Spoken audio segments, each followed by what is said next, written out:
Welcome to the team नीव। चलिए अब हम आगे बढ़ते हैं जीव के प्रयोग के आधार पर वर्गीकरण। हमने कालमान और मात्रा के आधार पर पढ़ा था। उसके बाद हम आगे बढ़ते हैं जीव के प्रयोग, यानी हमारी जो जीव होती है, टंग होती है, उसके आधार पर देखेंगे कैसा वर्गीकरण किया गया है हिंदी व्याकरण में। तो पहला भाग होता है, पहली बात तो कितने भागों में बांटा जाता? तीन। कितने? तीन भागों में बांटा जाता है। ठीक है, पहला कौन सा होता है? अग्रभाग। कौन सा होता है? अग्रभाग। दूसरा कौन सा होता है हमारा? मध्य भाग। तीसरा कौन सा होता है? पश्च भाग। तो जीव के प्रयोग के आधार पर वर्गीकरण तीन भागों में बांटा जाता है, अग्र, मध्य, पश्च। ठीक है, कितने भागों में? तीन भागों में। अग्र के अंतर्गत कितने आते हैं? चार स्वर। कौन से आते हैं? जो आगे की ओर से बोले जाएं, जो जीव के आगे की ओर से बोले जाएं, वो क्या कहलाते हैं? अग्रभाग वाले। तो छोटी ई, बड़ी ई, ए, आए, याद कर लीजिए। ठीक है, इनसे सबसे ज्यादा, इससे और इससे सबसे ज्यादा अगर स्वरों से क्वेश्चन बनते तो इससे और इसी से, जीव के और मुखाकृति के आधार पर ही बनते हैं। ठीक है, तो छोटी ई, बड़ी ई, ए, आए, छोटी ई, बड़ी ई, ए और आए। ठीक है, हमारा अगला हमारा है मध्य भाग। मध्य भाग में सिर्फ एक आता है, छोटा। वो कहता है हमको तो भैया अकेले रहना है, सिंगल रहना पसंद है। ठीक है, सख्त लौंडा है ये। कौन? छोटा। तो ये अकेला रहना चाहता है। तो मध्य भाग में कौन सा आता है? छोटा आता है। कौन सा आता है हमारा? छोटा आता है। और हमारा पश्च भाग, तो पश्च भाग में बाकी के जितने भी बचे वो पश्च भाग में आएंगे। भाई छोटी ई, बड़ी ई, ए और आए, ये तो चले गए। अब कौन सा बचा? छोटा ओनली। तो ये मध्य भाग में चला गया। बाकी के कौन से बचे हुए हैं स्वर? बड़ा आ, छोटा ऊ, बड़ा ऊ, ओ, आओ, और भैया कह दो ये क्या आ गया? कई किताबों में ये नहीं दिया होता है, आओ। तो ये फिर भाई आओ पढ़ते उसको आ, रेप वाला आ। तो भाई ये है क्या? कई किताबों में दिया होता पश्च स्वर कितने होते? 5 और कई में 6। तो आपको इसीलिए मैंने प्लस लगा के आ लिख दिया। ठीक है, और क्या होता? आगत स्वर है ये। छठवां कौन सा है? आगत स्वर। अब कह दो ये आगत स्वर क्या? आगत, जो आया हुआ हो। किससे आया है? अंग्रेजी से आया हुआ है, यानी इसको अंग्रेजी में थे, उनको हमने हिंदी में अडॉप्ट कर लिया। ठीक है, तो अब हम देखेंगे कहां से आया ये? अंग्रेजी से आए हुए। कहां से आए? अंग्रेजी से आए हुए। जैसे आप देखोगे ऑफिस, ऑफिस। ठीक है, हम देखेंगे ऑफिसर। तो ये सब हिंदी में वर्ड यूज होने लगे, ऑफिसर।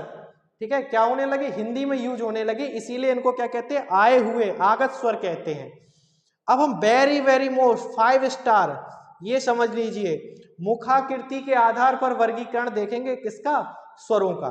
स्वरों का वर्गीकरण मुखाकृति के आधार पर। तो मुखाकृति के आधार पर विव्रत स्वर, समृत स्वर।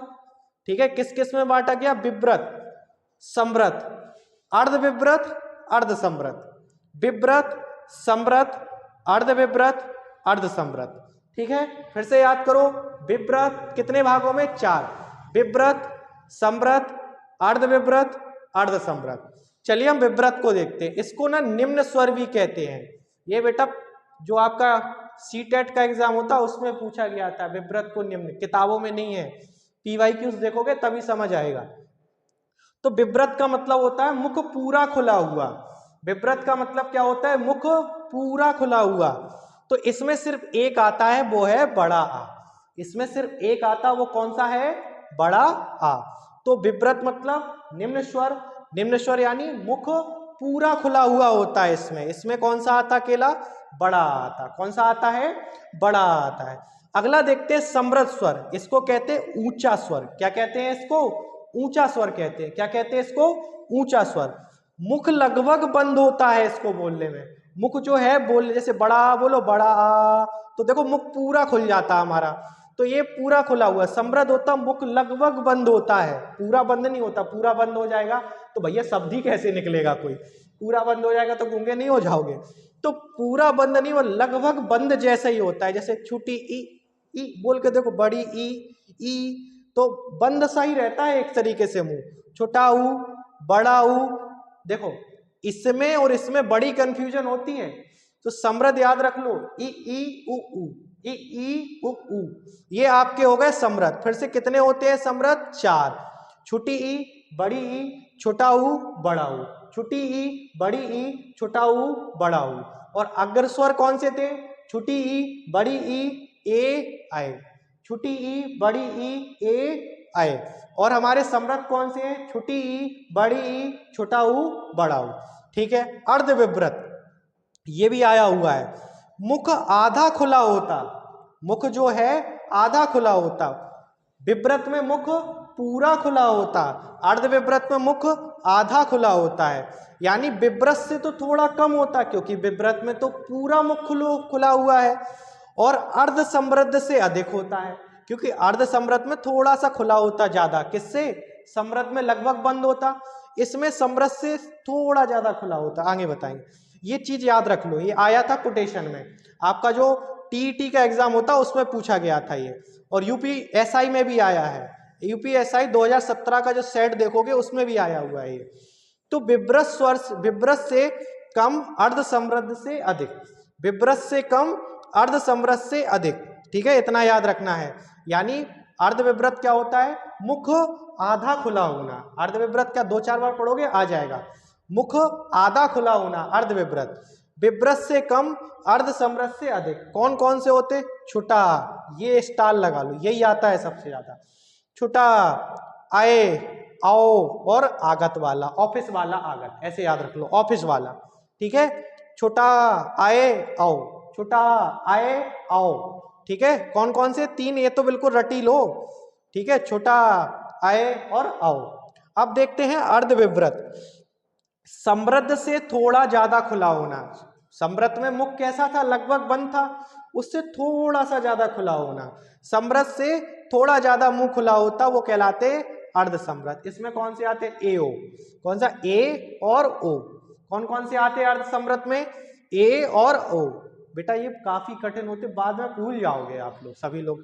तो भाई लोग आप लोग भूलोगे नहीं, तो उनको बार बार आपको पढ़ना ही पड़ेगा। कोई आपको कोई इसका कोई नियम है नहीं। अब ऐसे फालतू की ट्रिक बनाना नहीं है अपन को, क्योंकि कितना ट्रिक याद करोगे। तो हम देखें ओष्ठ के आधार पर, अगला देखेंगे तो सिंपल है। ओष्ठ के आधार पर वर्गीकरण, ओष्ठ के आधार पर, यानी ओठ आपका वृत्तमुखी बने, वृत्त की तरह बने, ये जो चोंच सी आगे निकले तो वो वृत्तमुखी, और अवृत्तमुखी जिनमें वृत्त की जैसा मुंह ना बने वो कैसे होते हैं? आवृत्तमुखी होते हैं। तो वृत्तमुखी कौन से होते हैं? बोल के देख लो। छोटा ऊ, बड़ा ऊ, ओ, आओ। कौन कौन से होते हैं? छोटा ऊ, बड़ा ऊ, देखो ऊ, ओ, देखो ये मुंह वृत्त गोला सा बन रहा, मुंह में नहीं बन रहा, तो ये सब होते हैं वृत्तमुखी। और बाकी के जितने बच गए वो आवृत्तमुखी या अर्धवृत्तमुखी कहलाते। क्या कहलाते हैं? आवृत्तमुखी या अर्धवृत्तमुखी। तो कौन कौन से होते हैं? बाकी के बचे हुए सारे कौन से हो गए? छोटा, बड़ा, छोटी ई, बड़ी ई, ए, आए। ये आपके कौन से हो गए बचे हुए? ये हमारे अर्धवृत्तमुखी या आवृत्तमुखी हो गए।